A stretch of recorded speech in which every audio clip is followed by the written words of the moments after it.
It's Monday, April 8th, 2013. I'm Rim. I'm Scott. And this is Geeknights. Tonight we're talking about the distribution of high bandwidth data. Exciting. Exciting times. Let's do this.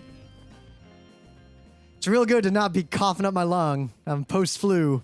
Geeknights has returned. We're back until I might go to Turkey in Gobble, the near gobble, future. gobble. We got Anime Boston coming up. Got to finish our 5 panels Save it for that for shit. the meta moment. Well, I guess 4 panels because the 5th one might be a rerun of one we've run in the past at, I don't know, almost every convention we go to. Yeah. So yeah, if you're into anime openers from around the world, dogs, I have not updated that shit at all. No. So today I go to work. You know, I'm finally like not sick and in my office and doing my thing. And one of my coworkers comes up and he's like, yeah, we can't go out of the building. There's a bomb. Okay. So yeah, they like shut down the whole street. And If only you had been there, you could have opened that bag and saved the bomb squad all that money. I still think I want someone out there to make this for me. I want to make a see something, shut the fuck up. It's probably someone's underwear and spray paint that or put it on top of the see something, say something signs. If you see something, Like, just see something, fucking open it. See something, don't be a pussy. Open that shit. It's someone's underwear. Save us all a lot of goddamn time. So this time I'm like, all right, whatever. So I was actually wanting to go get coffee. So I go downstairs and of course you can't go out the front of the building because the street's all blocked off. Go There's out the cops service everywhere. entrance. So I just walked out the other completely normal entrance on the other side of the building that I guess no one was paying attention to. Of course. And I did my business. And by the time I came back, everything's gone. And I see a cop. He's just kind of standing there and I'm like, so what was in the bag? And he looks at me and he smirks and he says, and I quote, 2 bricks. I'm like, what? He's like, it was a bag with 2 fucking bricks in it. And I was Why? like, Now, here's a question. I was like, just bricks? And he was like, well, there was a rolled up newspaper too, but there wasn't anything in the newspaper. What? So I was like, so why 2? He's like, I don't know.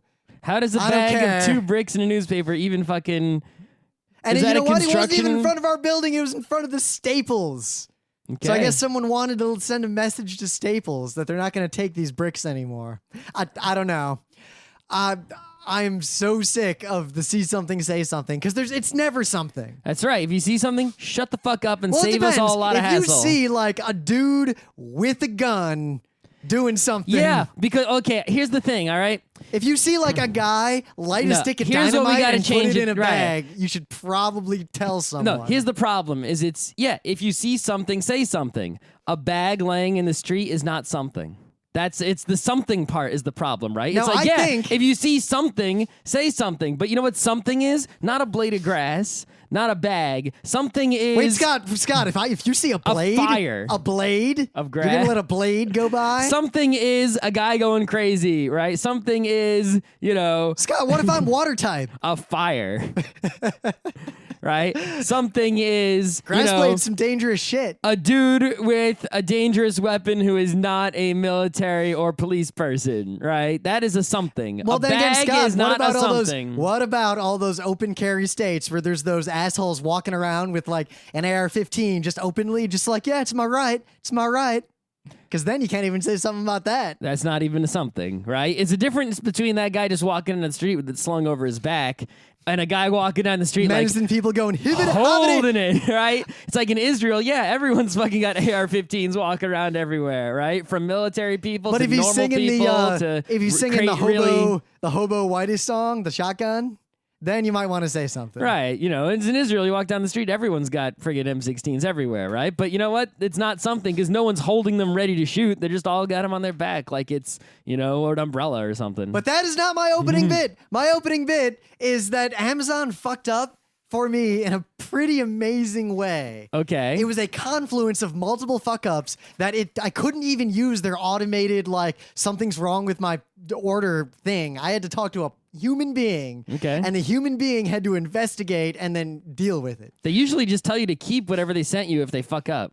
Oh, well, legally, I'm still entitled to keep the thing they sent me. That's true. And I might, because it's actually like $70 worth of Star Wars miniature game pieces. Maybe someone bought it for you as a present.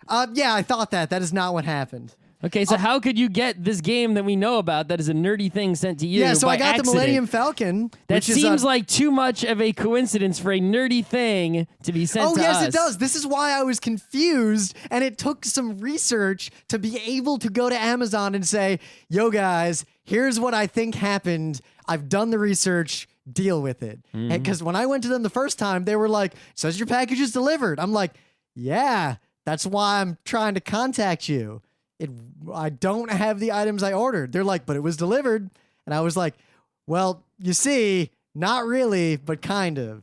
So, yeah, so I got Slave 1. First, I was like, did Matt Morgan or someone send me this? Yeah, to he's try to way get into me? that game. If I wasn't playing Netrunner, I'd be playing that game. Dude, that's the kind of shady shit I would I saw expect some from a good guys friend playing like that game at PAX East. It looked pretty good. Can you imagine, like, you know what we could do? We could find a friend who we know would get addicted to Netrunner and just mail it to them. Just mail them a core set? Yeah, just be like, Start sending out core sets to everyone, yeah. and then they'll be stuck buying all the expansions. So at first I was like, oh, I guess someone sent me this. I wonder if it was Matt, because he's the most into this of anyone I know who knows my address. But it had like no note in it, nothing. Usually there's a note on the white receipt that says Yeah, nothing. the gift and message. So I just set it on the table and ignored it. And then like a week later, it's like, wait a minute, I ordered something on Amazon that never arrived. What did you order that never arrived? Ahem. So what I ordered on Amazon that never arrived. Was it Netrunner? Because that's from the same company. It actually was not. That would have made a lot more sense. It was a completely unrelated order of the Mosquito expansion. For Hive. For the Hive. The Ladybug expansion for the Hive. Nice. A new Jimmy wallet, because mine finally wore out and they don't seem to fucking make them They anymore. sell those on Amazon? Yeah, you can't buy them from the Jimmy website anymore. I think they're done. What? Go to the Jimmy website. They list almost everything as out of stock. And if you actually try to order the things they list as in stock, you just get shopping cart errors. Store. Like, it doesn't work. I Jimmy tried. X. I called the Jimmy number and no one answered. I Jimmy went on X Amazon. I found one dude. Your who's shopping selling, cart is empty. It is Hey. not orderable. Yeah. So there's no. I think they're gone. I think it's done. So My last Jimmy. I tried to order 2 Jimmys because I need one and I want. You know, it's an aside, but on Kickstarter, it seems like wallets are the most popular thing to Kickstarter. There's like 1 million.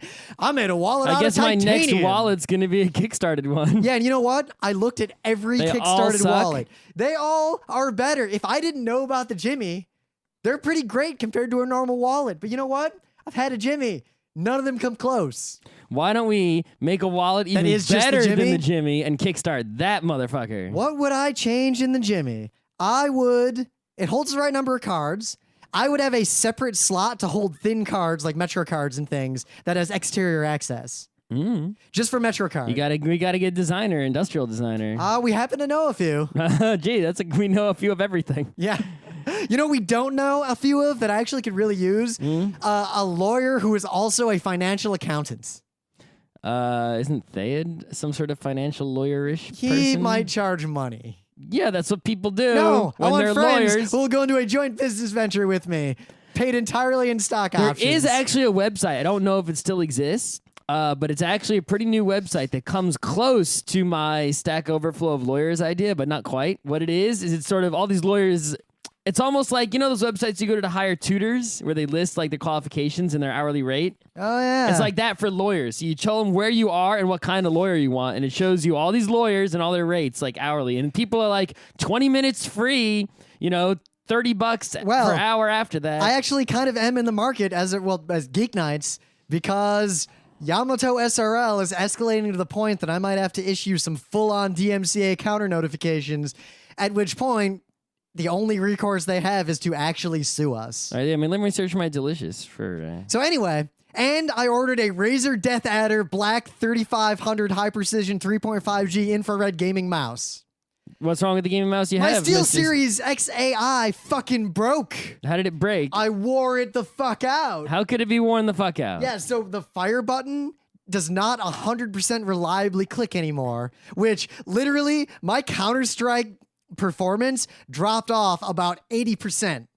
Like one day I was playing Counter-Strike and I just wasn't, like, my kill ratio was 1-to-1 instead of my like 5-to-1. I'm like, what the fuck? I'm doing terribly.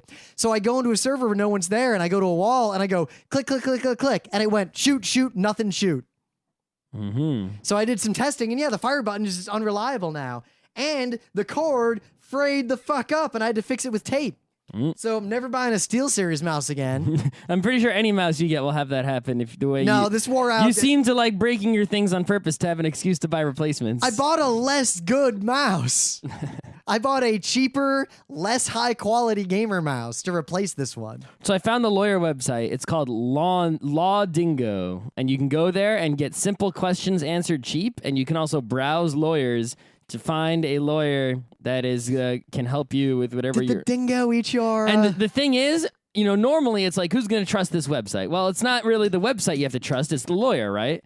And the thing is, I sort of feel confident in this because any lawyer on here is a lawyer who is internety enough to put themselves on here. And also not doing well enough to where they have real clients to such a degree that they have time for this bullshit.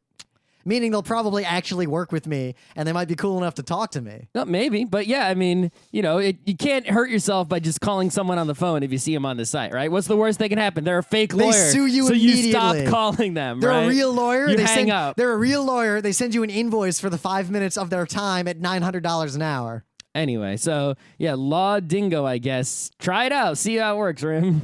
Anyway, you can review it for us. I'm not at the point of lawyering up yet, but I'm preparing to lawyer up because usually when companies file stupid lawsuits on copyright, the people, even if they're in the lawsuits right, about anything. Yeah, the people in the right usually don't have the ability to fight. And I never fault someone who does not have the ability to fight, not fighting. But woe betide you come after me and Scott because we've got enough money and enough righteous indignation to burn everything usually we the way own. it works is it's like, let's say someone sues me, right? Well, I could win, but if I win, it'll cost me all my monies to win, and I'll basically lose even though I won So in Scott, court. here's the operative question. If I lose, of course, I also lose a whole bunch. But if I just settle with them, I give them a little bit of money. I don't die, but they get free money But even if they're wrong. So the question to always ask is, are you right? That's right. If I feel that I'm right, like if I'm wrong, I'll just admit I'm wrong, right? But if I feel that I'm right, which I usually do because I'm not going to do something I think is wrong, I will set myself on fire to get justice. And I hope, one, that threat will scare people away. And two, it'll be fun. I actually will set myself, I will burn all of my money and go bankrupt if you come after me, right? And you're wrong. Yeah, and I think you're wrong. So watch out, anyone trying to sue me, because I will take it all the way. So this package did not arrive, but it said delivered. And I had this other mysterious package that arrived on the day they said that one was delivered. So first I look, and the tracking numbers match. That's the crazy thing. They probably just put the wrong label on the wrong box. Yep, they will. So they There's sent someone me, else out there who ordered a X-Wing miniature. So they sent me who's the also wrong a box. nerd. But in that box was an invoice with the price and everything, and it was more money than my other order for these Star Wars pieces. Nice. And a different order ID from my order. I had to explain all of this information to Amazon so many times for them to finally be like, oh, like maybe we sent you the wrong package. I was like, yes, that is what you did. How many times? This order ID, that order ID, copy paste, So copy paste. I guess you get to keep this, and they're gonna send you the new stuff. Well, they're sending me a shipping label to send this back. Really interesting. And they already gave me a refund for the order that they didn't send. So you just reorder that? I have to reorder it manually because they no longer have the ability to resend orders that fail, apparently. Mm-hmm. Because most of the things people order are from third-party resellers and not from them direct. Or it's them doing fulfillment and the order IDs change, and it was a giant pain in the ass. Thanks, Amazon, for fucking up and delaying. I actually really need this gaming mouse. Like, I'm... I really bought a new mouse. Not doing well in Counter-Strike. I bought the Logitech. I bought a new mouse for work. I bought a Newegg.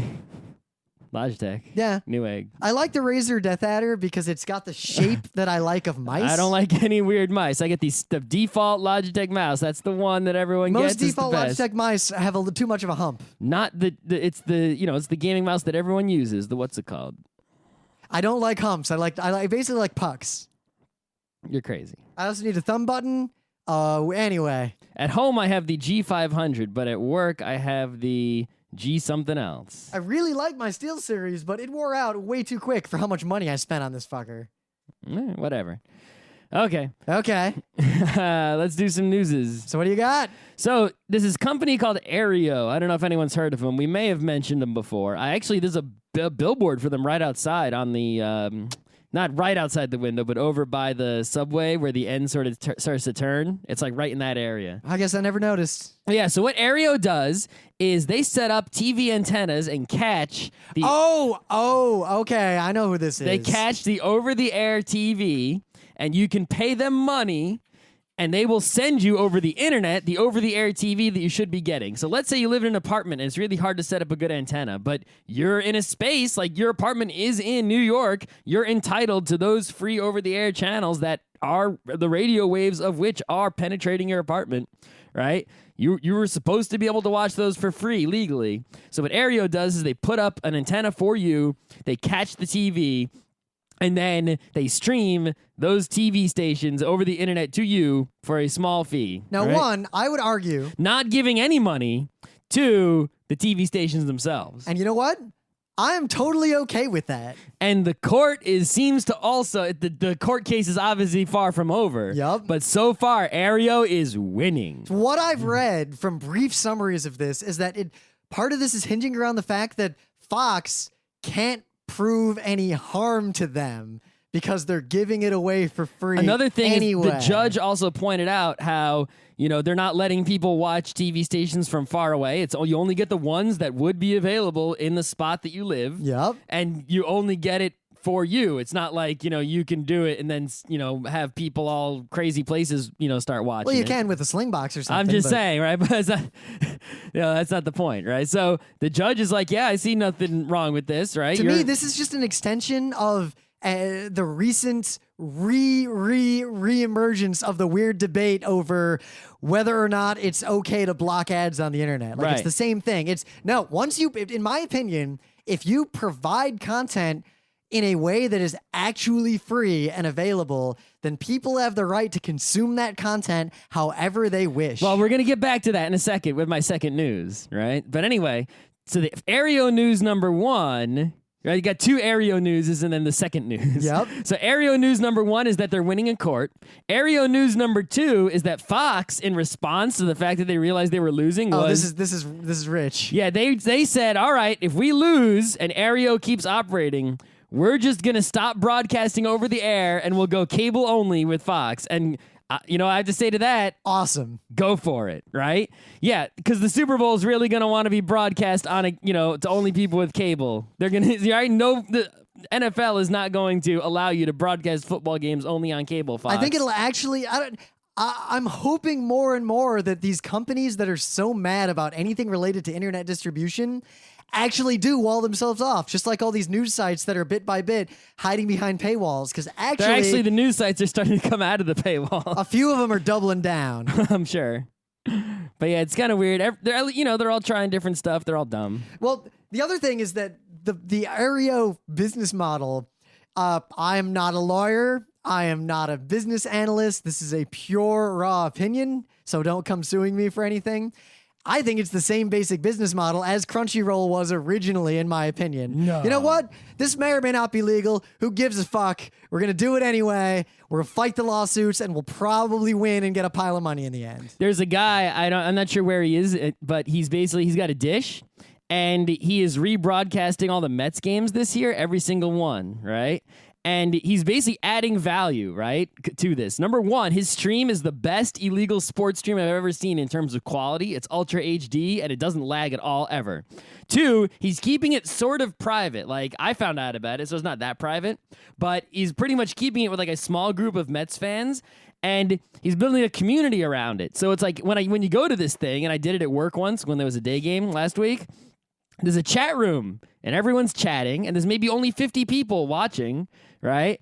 And you're all watching this thing together, and when a commercial comes on, he pushes a button to cover up the commercial and show you, like, scores from around the, and it's like, because he's a fan of the same team as you, right? Not just some European guy rebroadcasting to make money on ads. He's just doing it out of the goodness, right? He's like, showing you, he's flipping to the games that like a Mets fan would care to see that aren't the Mets game. And he's, it's pretty much the awesomest. So I hope more shit like this happens. And you know what? This is what the baseball people should be doing, but they're not. They're if I pay for MLB TV, which is actually not that expensive, right? I can only watch out of market games. So if I'm in New York, they don't let me watch the team I actually give a shit about. It's like, yeah, I'm not paying you any money for those other fucking teams. Who gives a fuck? I don't want to watch Marlins, friggin' Giants. Fuck that shit, right? I would give you that money if you only showed me the Mets games. But since those are the only ones you don't show me, I guess you don't show me Yankees games either, but fuck those, right? I'm paying you nothing, and I'm going to watch this illegal stream guy who's also providing a happy community to watch with. You could do that, but you didn't. I would pay and watch a lot of hockey if it was easier to watch hockey. Just saying.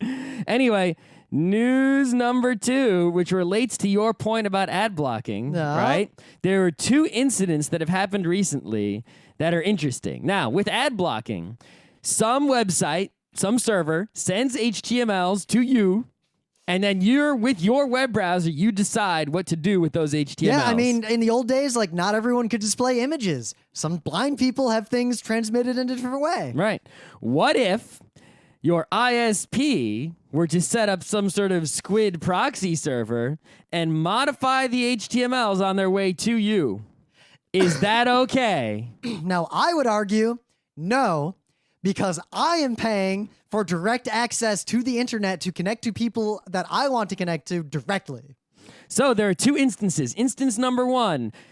I can name a lot more instances going back about a decade. Right, no. Instance number 1 is the not so bad instance, but still troubling. Comcast has done a thing recently where if you're hitting near your bandwidth limit, they'll basically insert a JavaScript, a really shitty one, into every page you visit that will pop up a bandwidth limit warning that tells you how much you have left and that you should stop interneting, right? So that's not really the worst in the world. Yeah, I'm still not okay with it. Obviously, it doesn't work. That could be handled. Well, it's rare for me to say something like this. That is better handled by a text message. Or a phone call, an application an you run email that will give you notifications on your computer if you like. You should, if you shouldn't have to install that. Though. Yeah, but they should just call you or text you or whatever. Or they should have reasonable prices and bandwidth policies. That's also true. Anyway, but I digress. But yeah, okay. Number 2, there's apparently some small ass ISP out in the middle of fuck nowhere, and what they're doing is evil.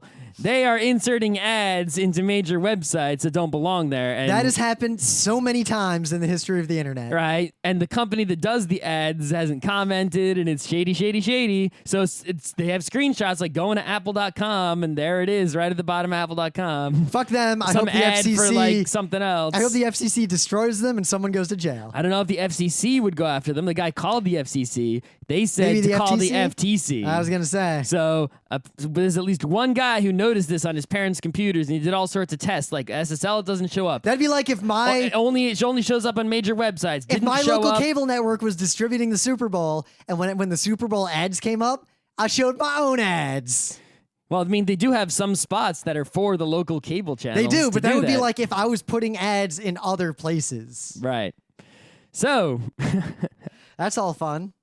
Yeah, really interesting stuff there. So, yeah, what do you have for news? So, what I want to talk about, because I realized that the Streisand effect, people use that term a lot on the internet. I was going to use it for an April Fool's Day episode of Geeknights, but our episode wasn't on April Fool's Day. Hopefully, we'll remember in a year or so. Whatever. But so I want to bring this up because this is such an amazing example of the Streisand effect.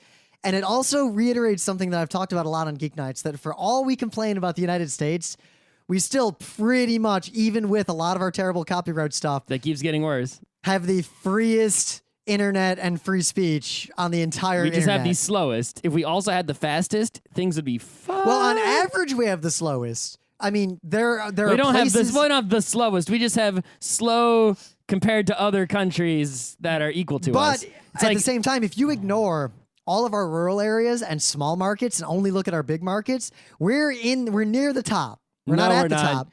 No, friggin' in Netherlands, they have gigabit, right? Yeah, but that bandwidth does not translate to the rest of the world. When they connect to things further away, like in the United States, they have a lot less bandwidth, and Yeah. a lot of content is still in the U.S. Koreans got it pretty fast, I think. A lot Yeah, faster well, they have than a lot us. more local many content. many megabits per person. They have a lot more local content than Scandinavia Japan, does. Or than Japan a little faster than us, I think, right? Many megabits wirelessly, right? Come Yeah, on. but at the same time, it really depends on where you look because there are neighborhoods And in the U.S. Japan with telephone- extremely fast internet. And Japanese don't need Aereo because their mobile phones can watch broadcast over-the-air television. That's a separate thing altogether. Again, I'm just saying. But anyway, our shit is sucky. this is some harsh shit, and I already wasn't super happy with the government of France, but this goes to a new level. I've never been happy with the So, government of France. What the French government basically Oh. contacted a random Wikipedia admin, and their criteria apparently for choosing this Wikipedia admin was they were able to identify the person's real name and address, and that person lived in France. Okay, so they found the only Wikipedia admin with publicly available information who lives in France. And what they did is they basically took that person in and said, delete this article about this military base in France, or we will arrest you. So why? So that admin- they could have just deleted that article themselves. It's Wikipedia. I think the article had been deleted and it was reinstated because that's how Wikipedia That's works. how it goes. This That's admin- called the tough shit rule. This admin apparently tried to explain to them the futility of this. Never mind the fact that this. I would have been like, okay, I'll delete it. Push the delete button and go home. So basically, that's what they did in the end. And then, of course, it comes back 5 minutes so later. it came back, Right. and now that is one of the most translated Wikipedia articles in the world. Yep. It is now in the English Wikipedia instead of just the French specific one. This military base is now a tourist destination. Nerds have been showing up and taking as many pictures of it as they can. Everyone is talking about this There base. must be something going on there. You may not be old enough to remember who Barbara Streisand is. I'm But sure the if you watch Streisand South effect- Park, then you know. That's some pretty old South Park, actually. Mecha Streisand is old? Mecha Streisand, I would bet that at least a third of the kids who saw that episode have no idea what that's referencing. I'm pretty sure that Barbara... I mean, I don't know famous people. Scott, but I know we're who Barbara Streisand 30. is. We're 30. I know for a fact, based on a conversation I had at Anime Boston 2 years ago, that a lot of kids have never even heard of like Celine Dion. That's that Canadian lady who's in Vegas. Even I know who that is. Yeah. Even I know who that is, and I don't know who people are. Scott, the internet today was abounding with people who hated or loved Margaret Thatcher, but don't seem to actually know who she was. Well, that's just people. When I notice when people don't know something, and the first thing they read about it on the internet is everything is suddenly, law, and they'll defend whatever that first thing they read was. It's like, dude, Breitbart really isn't the best place to go. So it's like maybe one of our listeners, right, doesn't know who Barbara Streisand is. So if we say she's good, they'll say she's good, and that'll be what they believe forever. And if we say she's bad, then that'll be what they believe So forever. guys, Barbara Streisand is important for one reason. You'll get that South Park joke. That's the important reason. There were pictures that she wanted not on the internet and not in newspapers. No one gave a shit about those pictures until she started trying to sue people to get them taken down. Then the entire world cared about those photographs. Yeah, because as soon as you say take those down, everyone's like, oh, someone wants some pictures taken down. I wonder what's in those pictures. Headline, Streisand doesn't want this picture. My curiosity is exploding suddenly. And also, even if my curiosity is not exploding, my contempt and my desire for free information is exploding. So guys, to spite you, I will spread them even though I don't give a fuck. In this day and age, in the year 2013, the Streisand effect is more powerful and Than you immediate can possibly than imagine. You can possibly If you try to strike imagine. something down, It's will basically, become more- in fact, I would bet that there are a number of times where people try to invoke the Streisand effect in a false flag against themselves because there is no surer way to get the entire world, at least the industrialized world, to talk about something than to tell them not to talk about it. That's right. And the internet is making this so easy and so awesome. So France, seriously, words cannot describe the contempt I have for the people who decided that this was a good idea.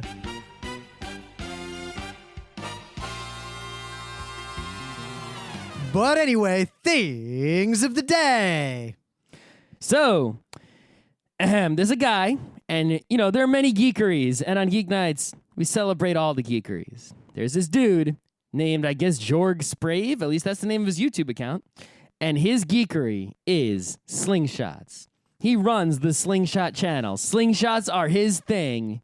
That is an awesome thing to be the geek of. Power to this guy. So, All right.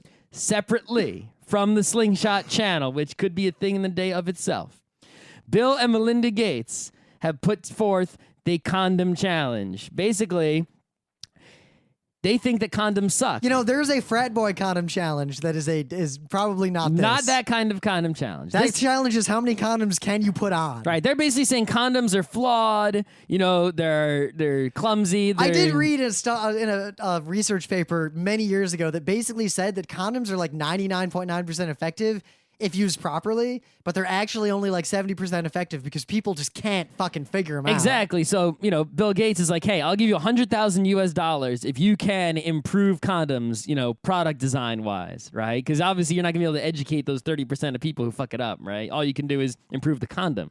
So, Slingshot guy has a way to improve the condom. He wants his $100,000. Here's his YouTube video proposal.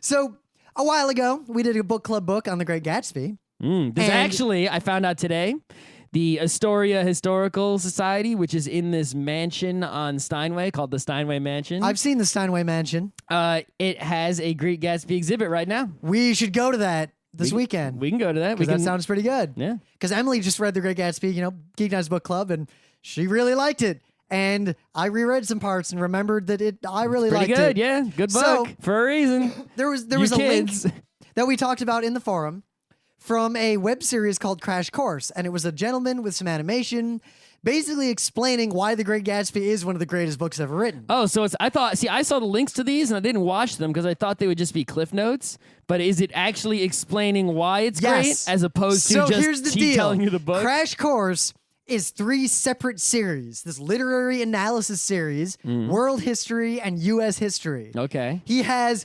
tons and tons of episodes on things like World War II, the Mongols, the American Revolution. Oh, I want to watch that Mongols one. The Mongols one's I don't one of know the as best much about the ones. Mongols I'm supposed The to know. Cold War, Islam. And they are, 1, super well researched, 2, super well produced, 3, incredibly entertaining, and 4, there's a ton of them. You should watch every video that's been uploaded by the Crash Course YouTube channel. I know what I'm doing, what I'm going to do at work. I'm going to get educated. I have watched every one of these. Whoa. And I think my favorite ones are the ones on U.S. politics because he goes into just enough inside baseball to where you'll learn like interesting things that you wouldn't otherwise learn. It's not just a superficial view, but at the same time, it's enough of a breadth of overview that you learn useful things and anecdotes, and it's pretty accurate. There are very few points he raises that I would take any umbrage with at all, and they're so minor that I just couldn't be bothered. These are so well done. This is the level of flash and production values that we eventually strive for with Geek Nights Presents, and I'm going to try to get this guy on Geek Nights to talk to him because these are so awesome. Oh, that's a good idea. But yeah, I really want to know about the Mongols because I really don't know as much about them as I should. He does this thing in the world history one where all I know about them is Genghis Khan conquered most of the world. He lived in Mongolia. So every time he talks about and also empire or break world down my history shitty wall, or anything, Mongolians. he will always point out the exceptions to a rule. Like, empires can't be governed in this particular way unless you're, wait for it, and then he shows this same 10-second montage of clips from some Mongols movie from like the 60s. And the Mongols are always the exception. They're like the odd man out in all of world history. There's Maybe been no that's other why the empire history like books them. keep ignoring them, because then every time your teacher teaches you something, you'd be like, aha, what about the Mongols? What about the Mongols? And it's like, yeah, they were the exception. Now shut up. I want to go check that out now. But these are so great, and they're funny too. He's a really funny guy. Well, cutting to clips from a '60s movie, that's be funny, right? Yeah, but he's a funny guy independently. The writing's good. I have nothing but good things to say about this. John Green is a minor hero of mine, and you should watch every video that he's uploaded. Does he really have to send those X-Wing guys back? Legally, I could probably keep them. It's not it's a Slave 1 and it's a Millennium Falcon. I don't think that's enough to play with. No, it's not. Then forget it. So, in the meta moment, we're going to be at Anime Boston. We are doing 5 lectures. Offhand, I think they're I'm still a little ill. That's the first one. Anime openers from around the world, how to recommend anime, how to run an anime club, all anime are the same, and judge an anime by its cover. All right.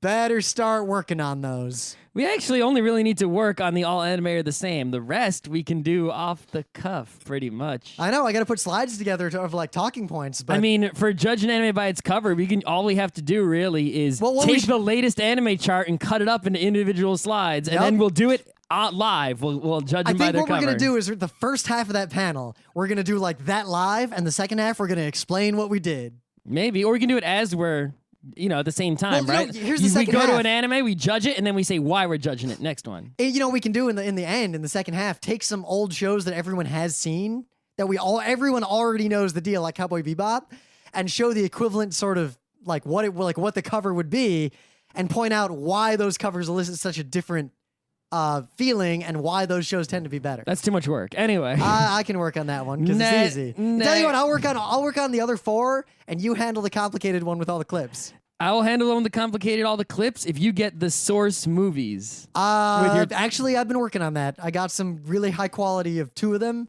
I just need to get some Lupins. Daryl Surratt said he can help me out. So I think the Assassin Island one, because that one had a lot of the cliches of that type. Because there's they go to an island. An island always works, right? Especially compared to the One Piece movie. Yep, and the Slayers movie. Right, exactly. It's always on an island, separate from everything else. Actually, we just use those 3, right? The Slayers movie, the One Piece movie, and the Lupin movie, all on the island, right? Because those all have those. There's a female on the island. It's got the hots for Lupin / Luffy / it's got the weird cutaways. It's perfect. Secret villain who's just on that island, right? Anyway, yeah, you get a little insight into how we plan panels. Sure. Other meta moments after Anime Boston is Kineticon. We're scheduling now. If you didn't submit your panel already, the odds of you getting a time slot that isn't like 8 a.m. on Sunday decrease rapidly. Third, a week after Anime Boston, PAX Australia. We have down submitted. The fuck under. We under have submitted fucking everything. 3 panels / lectures. And we'll see how many get accepted. 2 of which are, we've been guaranteed 1. That's for sure. And at least 1. 2 of them are old standbys that have been reinvigorated for a modern era. And I'm pretty sure Australians haven't seen them. And the third one is something new that we haven't even really discussed because I don't think that'll be picked because I basically said, if you want something totally new and not something you've already done, and you really don't want the other 2, which we'd prefer to do, you can have this one, and then we'll have to write it. And then, actually, like a month and a half after PAX Australia is PAX Seattle. Yeah. PAX Prime. Yeah, PAX Prime and PAX Dev. Oh, whoa. And in between all that, I might be going to Turkey, and I might be going to Munich, and I'll be biking around New York City and biking around New York City. And right after Anime Boston, and playing Netrunner. We might have a private party at a house somewhere. And I think we're already planning our New Year's extravaganza for MagFest. Okay, you mean the machine supremacy, whatever. Oh my God. This Friday at 2 p.m. are the NS2 NSL finals in Germany. It is Nexel versus Archaea. Archaea is the evil team, basically the Yankees. They never lose. I'm rooting for them now. I don't care that they're evil. Front runner. Nexel is the American team. The players on that team are actually independent of nationality, much nicer, cooler people. And I really want them to win and beat the evil team. See, I want them to win and beat the evil team, but so badly. Having been at RIT and having been a part of the fan culture around the evil team, I kind of like being on the evil team. So the Mighty Ducks are going to beat you. The end. You know what? And the Mighty Ducks that was where it comes from, right? The bad team was called the evil team, right? No, it was actually called the evil team in Shaolin Soccer. Oh, that's right. Shaolin Soccer was the evil team. They were the evil team, but they weren't called the evil team. Yeah, in I forget the what they were called. Yeah, Shaolin Soccer is the one where it's called the evil team. Remember that episode of South Park? But anyway, Archaea is the Shaolin Soccer evil team with the steroids and everything. Remember that episode of South Park where the underdog team goes to play against the Detroit Red Wings? Yeah. That's basically what's most likely to happen on Friday. Yeah. Sadly. But yeah, and there's actually like thousands of dollars in prizes. So if and NS2 is really the first video game I've highly enjoyed spectating outside of Omegathon Finals. So if you care at all, it's worth watching. Video game I've enjoyed spectating.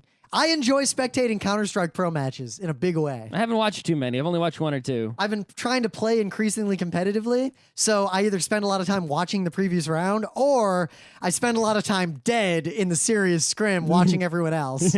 It's funny, like I play on pubs, and I'm basically Neo, likened unto ye gods above. And then I go to like the Anarchy Death server, and I am easily like the second to last person on the server in terms of goodness. The last person being Bot Dave. Way to go, Bot Dave. Bot Dave, I hope you don't ever You're my dominate me hero. again. And the book club book is... The Player of Games, coincidentally and sadly written by Ian M. Banks, who after we selected this book, we have learned is gonna die soon. I hope against hope that this does not start a precedent of the Geeknights book club being fatal. Yes, otherwise we should pick books Wait a minute! we hate. Scott, wait a minute. Of all the conservative people you F. don't Scott like. Fitzgerald isn't alive anymore either. But he didn't announce that he was going to die after I chose his book. He's been dead for a while. Our Scott Backer's still alive, so we're all good. He's healthy, very healthy, Though, as far as we know. No date announced yet for the next Prince of Nothing book. Not either for Loch Lamora. Loch Lamora. So we either kill people or we kill their writing ability. I think the trick is to never read the sequel. Book club's canceled. Yeah. He's gonna get better. I mean, the first King Killer book was okay. The second one, after we reviewed it, is sex kung fu. Sure. Some people really like that, apparently. More people like that than The Great Gatsby because Big fan apparently they're service. terrible readers. They're shallow and they like fan service because they're fans. Anyway. So, there You was a should problem. go to frontrowcrew.com if you listen to this show. There was a problem that we as technologists in the world solved before Scott and I were born. And then with the advent of a different society, we have now unsolved it. So the basic fundamental problem here is I have some data. I want to send this data to not just one person, but a lot of people. And I wanted to send it to all those people simultaneously and quickly. Now, beyond that, How do I do this? now here's the trouble. We're talking obviously primarily about video. Now, in the old days, Because that video is the thing that's going to take a lot of data. we use broadcast because sure, HD broadcast even today is a lot of bandwidth, but it's one way and the amount of bandwidth is static. It's as though you're streaming it once to one person. Just everyone can piggyback on that. Yeah, I mean, you have this piece of this, part of the frequency of the spectrum in the sky. Or on the cable or wherever. Yeah, specifically dedicated to this and only that all the time, 24/7. And all you do is take your antenna, drain the fucking power plant to boost the antenna, and broadcast and keep the antenna on all day. And anyone who wants to watch, it works. Even if everyone in the city watches at the same time, it works. Even if everyone in the world, assuming your antenna is that powerful and you have reflectors to reflect to the other side of the world, everyone watches all at the same time, that's it. You're good. It doesn't matter. And even with compression, if you think about it, the amount of data that is broadcast via cable television alone, like HDTV today, is ridiculous and staggering. Yeah, think about this right now. I'm in New York City, right? Unlike some other places in the world, we have a lot of local TV stations coming over the air, right? Like 2 of every major network, because I'm pretty sure the Connecticut stations can reach us too. Now, you know what's interesting? When I lived in Detroit, it was the same deal. Think about how many radio stations, AM and FM, right? And think about how many satellites are beaming their shit down at us. We Yep. are basically being crazily, and how many Wi-Fi is not a count, right? And this But isn't new, because actually in the old It's been days, this way for decades. in some senses in the if old not days, a century. before HD, in some ways it could be argued that we were sending more data, partly because of the lossy analog nature of all that crap, and just the really inefficient mechanisms we use to encode Yeah, that ever since data. they invented the radio, this has been true. We are being bombarded by all sorts of radio waves all the goddamn time. And we can choose which one we can tune to any one of them we like. So that's all well and good, but then the future came, and now I want to watch Game of Thrones right now. Scott wants to watch Game of Thrones starting about 5 minutes after me on his own computer, and a million other people want to watch it at all sorts of different times. Well, everyone can get a DVR, and everyone will just has to have their antenna working at the time it's broadcast, remember what was broadcast, and then they're all good. Now, that is actually the old model that worked very effectively. Is Called that, the VCR. Yeah, that you would just time shift, that the data is still going out. You're subscribed to this giant feed of data. It's like, yeah, if you want that data, you got to be on at the time that data is going out. You'll get the data, and then do with it as you please. Now, it's interesting that even when the VCR came out, there were immediate lawsuits to basically try to keep that technology out of the hands of consumers because the media it's a industry Boston Strangler. was terrified of the idea that someone could tape something and watch it later. That's why that's actually another reason it was very rare to put like big movies on TV. Like it would be an event when a big movie was on TV. Yeah, like on broadcast television. When Alice in Wonderland, the animated movie, was on broadcast TV, like me and all my little friends watched it at the same time. I mean, there'd be like, there'd be that Disney thing, like on ABC, like Tinkerbell would fly across the screen, and you'd be like, oh shit, it's time for a real fucking movie on actual fucking TV you would for free. schedule your life around people would a know, thing that would people happen. would know that shit was coming when they have their VCRs ready. And we're not talking scheduling around like, oh, Seinfeld's on at 7, gotta be home to watch that. It was like, hey, you're all watching the Merlin thing on Saturday, right? Yeah. They're gonna show it twice, and that's it. Those days are fucking over. So, no, I'm cool and internet-y, and I just want to click on stuff and watch it when I want to watch it, and I want individual streams sent to me, and we don't really yet have good ways to do this. No. Now, Right? Because if different people aren't all watching at the same time, you can't just spray the data out all at once. Right? That doesn't work because someone's going to turn it on and tap into the feed, and suddenly they're in the middle. Now, at the same time, really, you could, if we engineered the internet a little bit, and there's some of these facilities But exist. then if we engineered the internet that way, it'd be really bad for the other things we use the internet Not for, like necessarily. visiting websites. They exist in parallel, and what you could do is have something called a content distribution network. We have those. Yes, but they're not because of the way the internet is, it's hard to do what I'm about to propose. I'm not necessarily saying this is the best way to do it, and I'm going to really, really simplify the idea. But in IP, IPv4, IPv6, there's the concept of multicast. That's hardly ever used ever.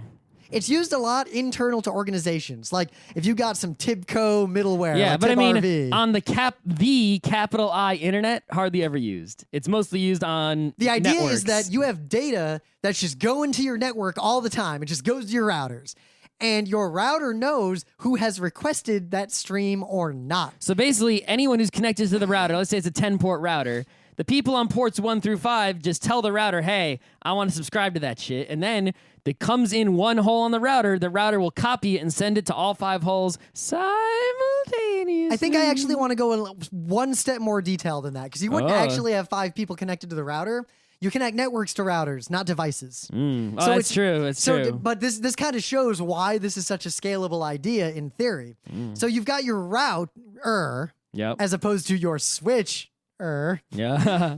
So the router knows, it's getting the stream from the source. Like it's Game of Thrones, it's whatever the hell. It's going to the router.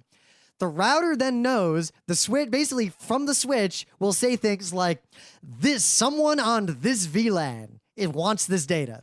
Now, as soon as you're giving that data to that VLAN at all, anyone on that VLAN can get the same data with no increase in bandwidth usage at any level beyond that switch's actual individual ports. Because modern internet, modern Ethernet is basically full duplex, one device per port. So as a result, once you send it to that subnet, either everyone's getting it or no one's getting it, and the switch does even further optimization where the packages don't go out to places where there aren't people to listen in the first place. So if 20 people in the office building all want the data, right, we actually only need to have one copy of that data coming into the building from the outside, and our internal networking equipment will sort of copy it for everybody as it comes in. Now this Thus, still... our bandwidth bill for our external internet will be 20 times lower than if we had 20 copies coming in. Now, this still doesn't solve some of the other problems. For example, so this multicast stream starts. It's going fine.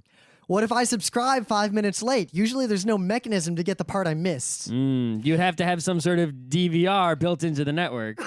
Now, it's interesting because in middleware, as in corporate middleware, things like 59 West, TibRV, those kinds of things, JMS even, you can have concepts where you'll have multicast data like that, but you have a secondary channel where someone can start subscribing, but then they can hit a secondary channel and request just the data they missed. So you can have architectures. But that requires storage to hold that data. Yes, but then you have Not a lot of routers have big hard drives in them. But then again, maybe you have a mechanism there where you have a caching server that sits next to your router on your network. A big old box of drives and RAM under your router. But maybe it only caches for the current day or it the last hour. It logs 24 hours of all the multicast data. Basically, yeah. Yeah. And then it can retransmit just the data you missed. Or it can be preloaded with data to start people subscribing or seeding things early. The sky's the limit. The problem is that the sky's the limit. These are all proprietary things that are usually written or architected for individual use cases. Like, we built it out at my old company for market data, to subscribe to market data. It was a really great solution. So if you wanted level 1 and level 2 market data from U.S. equities markets, there is a solution for you. Yeah, but let's say, all this equipment, right, for normal people. Oh, also within a network that we controlled 100%. Right. All this equipment for normal people would have to be set up at the ISP. So the ISP is going to install a special thing just to help Netflix out. That's not cool. Well, and there's so many people that they could possibly help out. They can install one for Amazon also. YouTube, How about iTunes? So Google offers that as a service, and almost all ISPs that are large enough take advantage of it. They will put Google caching servers that cache big chunks of YouTube. Yeah, but Google's paying for that shit. That's not 100% clear. I've seen different reports of how the arrangement works. It's not a publicly available thing. Yeah, isn't that sort of a not net neutrality? I would argue no, because the way that works is basically you have an ISP, right? Yep. So a lot of your customers are coming to Google. They're going through the peering of the internet, and they're hitting Google's like customer gateway and streaming their data. So it's in everyone's vested interest if you have a cache of that super high demand, high bandwidth data inside of the ISP's network to take off that sort of front load. Yeah, of the but bandwidth. unless the ISP allows anyone to do this, right, and to make this deal, it's not fair that Google can put their stuff in there. But and at no the one same else can. time, by doing that, that frees up the actual external pipes for all the other content and ends up being better for everyone. Yet, our internet's still slow as fuck. That's a separate problem. I'm still battling and research. Remember way back when we talked about those tricks that seem to make YouTube faster? Yeah. I'm still investigating that. I've had long conversations with Verizon techs, and I'm not yet at I can't say I'm not at liberty to disclose my findings because I have not found anything that I would report on because I'm not confident enough in the things I've discovered. Suffice it to say, everything's dysfunctional in the American internet at this peering level of internetworks, but that's a separate problem. Yeah. But at least in theory, the idea of a content distribution network like that, and Akamai and Amazon, there's all these ways where you basically take your content and you distribute it to far away scattered endpoints so that users can get it first from there, and then it is getting it. So it gets the current copy of, say, your front-end database from your central server. And maybe it only updates once every minute. But then you have billions of people updating every nanosecond from that gateway beyond. The customer's constantly hitting it, but you're not using bandwidth upstream from that caching server. Yep. Now, architecting that, as you've probably dealt with because this is a big part of your job, is architecting and optimizing that, especially if it's two-way communication, is not necessarily the easiest thing in the world. Usually you don't use it for two-way. You use it for one-way, right? But two-way is the holy grail. It is. So, like, if you got a website, think about this, right? There are some parts of the website that are different every time someone visits, right? So ad rotation, right? No. I mean, like if you log into Facebook, right? Your news feed is different for every different person. It's not the same, right? So you need, when someone visits Facebook, Facebook needs to generate that part of the page just for that person and that person alone, right? But the Facebook homepage doesn't fucking change. Anyone who visits that shit is seeing the same exact HTML, right?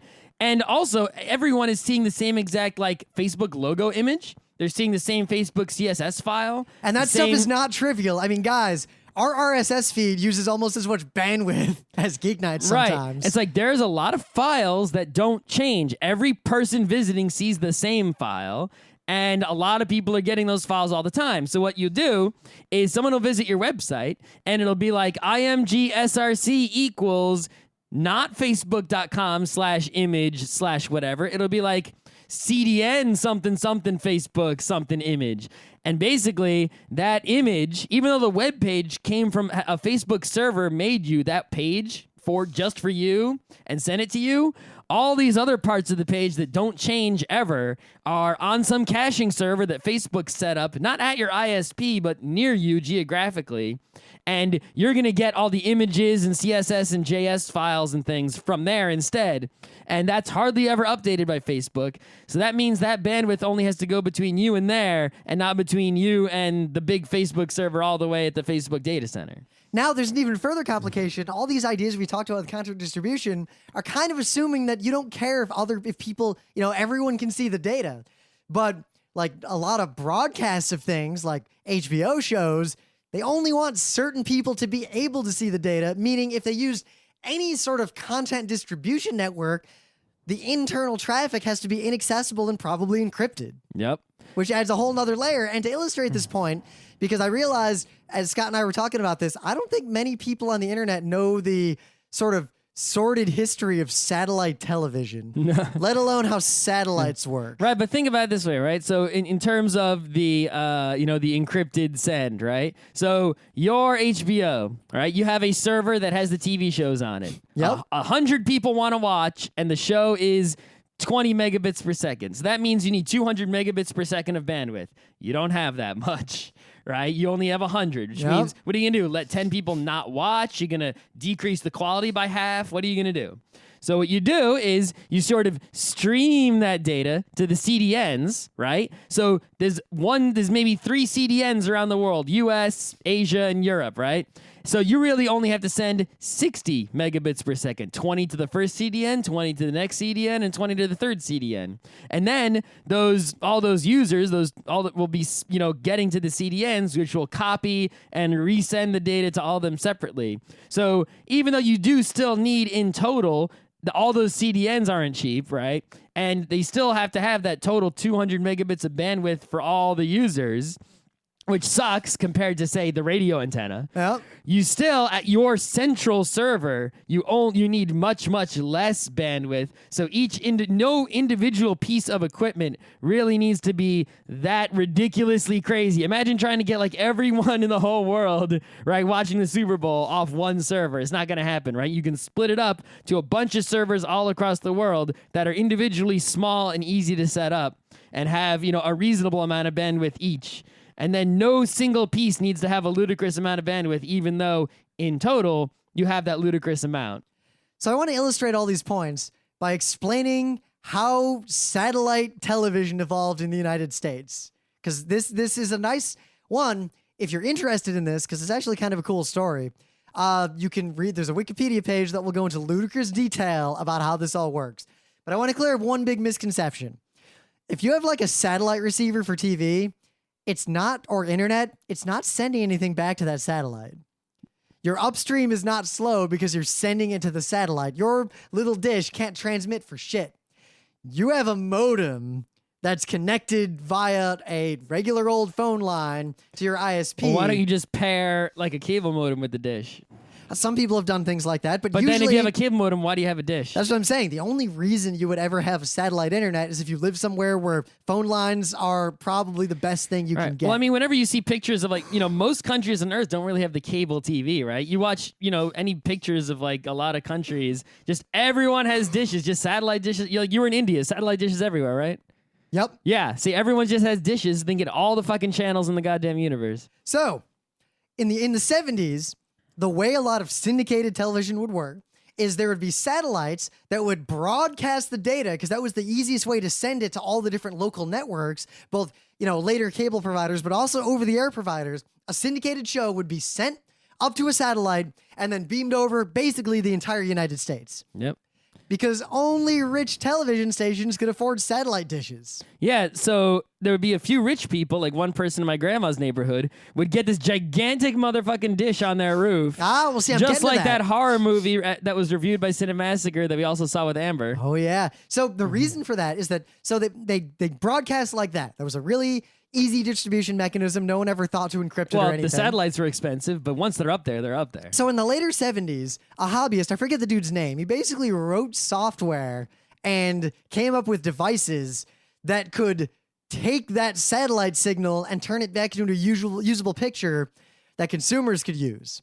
So consumers who were savvy realized they didn't have to pay for premium content, and they could consume television from all over the world, not just their local broadcast. You put a big-ass dish on your roof, you aim it at the satellites physically, right? And then just basically plugged it through a device into your TV. Yeah, and then you could watch any channel pretty much anywhere in the world that you could aim your dish at. So I guess you couldn't watch something from the exact opposite side of the world, but maybe you could get a reflection and catch it. And it turns out a lot of things were broadcast in multiple markets, and you could see a lot of things you weren't expected to be able to see. You can aim real. I mean, there are those ham radio guys who talk to Australia early in the morning, right? So I bet if you early in the morning, you could probably see Chinese TV. There was also a huge community in Canada that would do this because they couldn't get a lot of American TV.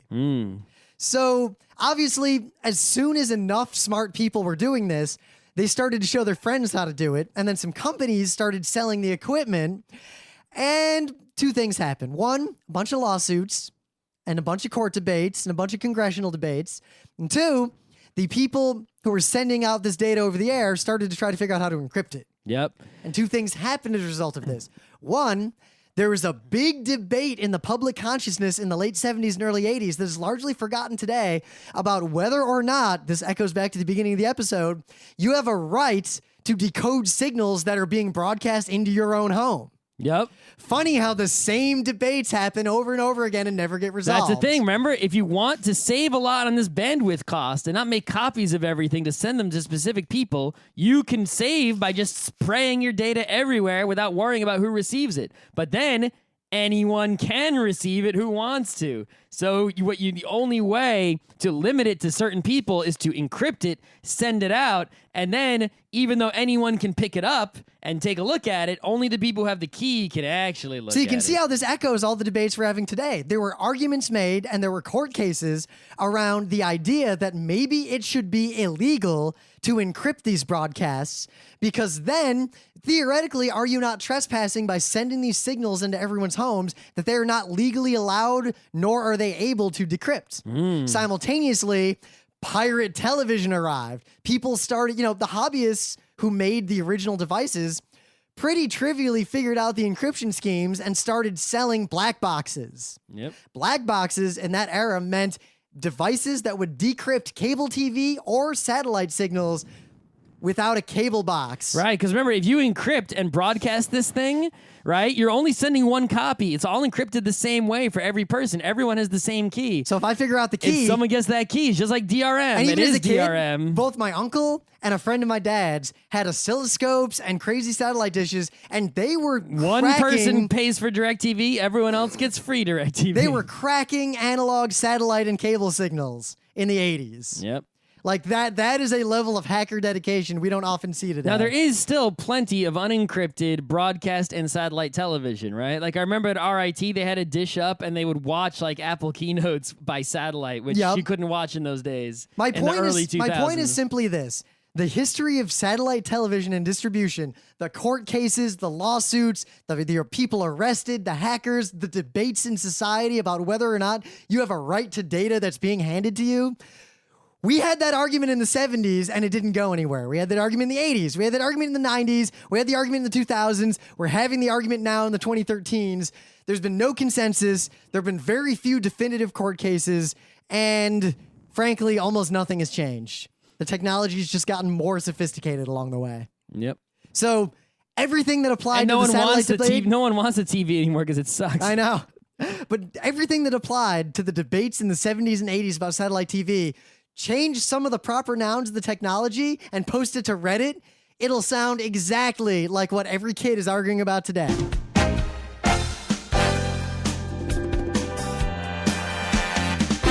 This has been Geeknights with Rim and Scott. Special thanks to DJ Pretzel for the opening music, Kat Lee for web design, and Brando K for the logos. Be sure to visit our website at frontrowcrew.com for show notes, discussion, news, and more. Remember, Geeknights is not one, but 4 different shows. Sci-Tech Mondays, Gaming Tuesdays, Anime Comic Wednesdays, and Indiscriminate Thursdays. Geeknights is distributed under a Creative Commons Attribution 3.0 license. Geeknights is recorded live with no studio and no audience. But unlike those other late shows, it's actually recorded at night.